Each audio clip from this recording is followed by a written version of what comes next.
Madam, பாராளுமன்றத்துல இன்று பிரதமர்ல இருந்து முதலமைச்சர்கள் வரை அமைச்சர்கள் யாராவது சிறையில் அடைக்கப்பட்டால் 30 நாட்கள்ல பதவி நீக்கம் செய்யப்படுறதுக்கான மசோதா வந்து தாக்கல் ஆயிருக்கு. அதை எப்படி பாக்குறீங்க?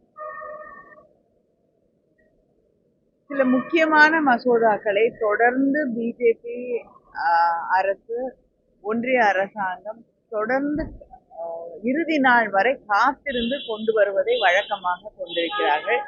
எதிர்கட்சிகளுக்கு அந்த கொண்டு வரப்படக்கூடிய மசோதா அவற்றை படிக்க கூட அவர்கள் நேரமோ அவகாசமோ அதில் மீது கருத்துக்கள் சொல்லுவதற்கோ அவகாசம் இல்லாமல் அதை எதிர்ப்பதற்கோ இல்லைன்னா அமெண்ட்மெண்ட்ஸ் கொண்டு வருவதற்கோ அவகாசம் அளிக்காமல் ஒவ்வொரு முறையும் இதை செய்து கொண்டிருக்கிறார்கள். தொடர்ந்து அவர்கள் இந்த நாட்டின் ஜனநாயகத்தை, மக்களால் தேர்ந்தெடுக்கப்பட்டிருக்கக்கூடிய ஆட்சிகளை அச்சுறுத்துவதற்காகவே பல மசோதாக்களை நாடாளுமன்றத்திலே நிறைவேற்ற துடித்துக் கொண்டிருக்கிறார்கள் என்பதை மிக தெளிவாக பார்க்க முடிகிறது.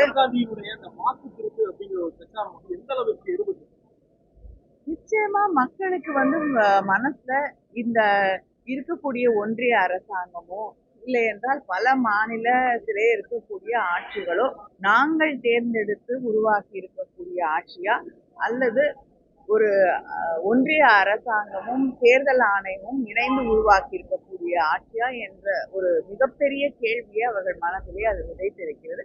பல தரவுகளை தந்துதான் இந்த குற்றச்சாட்டுகளை முன்வைக்கிறார்கள்.